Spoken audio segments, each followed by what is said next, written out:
Big boss ലൈവിൽ ഇപ്പം നോമിനേഷനാണ് നടന്നുകൊണ്ടിരിക്കുന്നത്. പവർ ടീം ഡയറക്റ്റ് നോമിനേറ്റ് ചെയ്ത് നമ്മുടെ ശരണ്യനെയാണ്. ശരണ്യക്ക് കാലിബർ ഉണ്ടെന്നും അത് ഉപയോഗിക്കുന്നില്ല എന്നൊക്കെ പറഞ്ഞിട്ടാണ് അൻസിബ ശരണ്യനെ നോമിനേറ്റ് ചെയ്തിട്ടുള്ളത്. സിജോ പിന്നെ നോമിനേറ്റ് ചെയ്തിട്ടുള്ളത് ശ്രീരേഖനെയും അതുപോലെ തന്നെ അപ്സരേനെയുമാണ്. ശ്രീരേഖ പേടിച്ചാണ് ഗെയിം കളിക്കുന്നതെന്നും നന്നായിട്ട് ഗെയിം കളിക്കുന്നില്ല എന്നുള്ളതും ഫ്ലക്ച്വേറ്റ് ചെയ്താണ് നിൽക്കുന്നത് എന്നൊക്കെയാണ് പറഞ്ഞത്.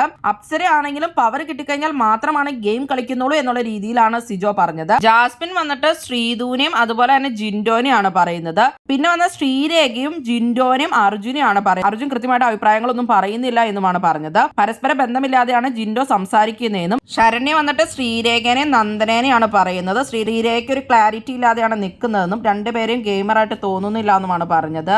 ജിൻഡോ വന്നിട്ട് അതുപോലെ തന്നെ ശ്രീരേഖേനെയും പിന്നെ നന്ദനേനെയാണ് പറയുന്നത്. രണ്ടുപേരും ഒരുപാട് നാളായി നോമിനേഷനിൽ വന്നിട്ട് ജനവിധി തേടട്ടെ എന്നുള്ളതാണ് ജിൻഡോ പറയുന്നത്.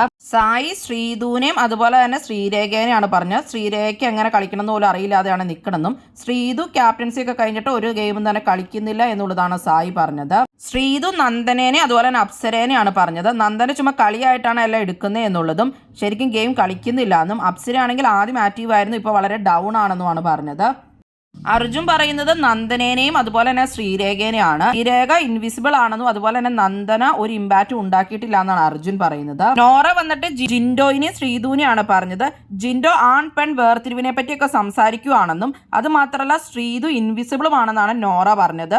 അഭിഷേക് ശ്രീകുമാർ ശ്രീധുവിനെയും അതുപോലെ തന്നെ ശ്രീരേഖേനെയാണ് നോമിനേറ്റ് ചെയ്തത്. ശ്രീരേഖ ഒരു ബി മെറ്റീരിയൽ അല്ലെന്ന് പറയുകയുണ്ടായി. ശ്രീധു സേഫ് ഗെയിം കളിച്ചാണ് ഇവിടെ നിൽക്കുന്നത് എന്നുള്ളതാണ് പുള്ളി പറഞ്ഞത്. റസ്മി വന്നിട്ട് സിജോയിനെ ശ്രീരേഖനെയാണ് പറയുന്നത്. സിജോ ചുമ്മാ മാസ് ഡയലോഗ് മാത്രമേ ഉള്ളൂ എന്നും ശ്രീരേഖ പിന്നെ സേഫ് ഗെയിമർ ആണെന്നുമാണ് റസ്മിൻ പറഞ്ഞത്. അൻസിബ നോമിനേറ്റ് ചെയ്തത് ശ്രീധുവിനെ അതുപോലെ തന്നെ ശ്രീരേഖേനെയാണ്. ശ്രീധു ക്യൂട്ട്നെസ് കൊണ്ട് മാത്രം നിൽക്കുന്നതാണെന്നും അല്ലാണ്ട് പ്രത്യേകിച്ച് ഒരു അഭിപ്രായമോ കാര്യങ്ങളോ ഒന്നും തന്നെ പറയുന്നതായിട്ട് കണ്ടിട്ടില്ലെന്നും സേഫ് ഗെയിം ആണ് കളിക്കുന്നത് എന്നൊക്കെയാണ് അൻസിബ പറഞ്ഞത്.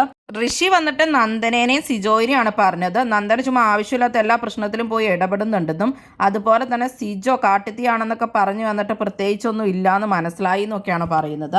ഏറ്റവും കൂടുതൽ വോട്ടുകളോടുകൂടി ശ്രീരേഖയും പിന്നെ നന്ദനയും ശ്രീധുവും ഡയറക്റ്റ് നോമിനേഷനായിട്ട് ശരണ്യയും പിന്നെ ജിൻഡോയും അപ്സരയുമാണ് നോമിനേഷനിലുള്ളത്. അർജുനും ജാസ്മിനും സായി ഒന്നും നോമിനേഷനിൽ വന്നില്ല. ഒരു വോട്ടം കണ്ടാണ് അർജുന് കിട്ടിയിട്ടുണ്ടായിരുന്നുള്ളൂ. സായിക്ക് ആരും വോട്ട് ചെയ്തിട്ടുണ്ടായിരുന്നില്ല, ജാസ്മിനും കിട്ടി. അപ്പോൾ ജാസ്മിൻ പറയണ്ട, ഈ പ്രാവശ്യം എനിക്ക് വോട്ട് കിട്ടിയിട്ടില്ല, ഞാനിവിടെ എന്തായാലും അനുഭവിക്കട്ടെ എന്ന് ഓർത്താണോ അപ്പൊ എല്ലാവരും വോട്ട് ചെയ്യാത്തതെന്നൊക്കെ പറയുന്നുണ്ടായിരുന്നു. അപ്പൊ നിങ്ങൾ ഈ ആഴ്ച ആർക്കാണ് വോട്ട് ചെയ്യുന്നത്? എന്തായാലും നിങ്ങളുടെ അഭിപ്രായങ്ങൾ കമന്റ് ബോക്സിൽ കമന്റ് ചെയ്യുക.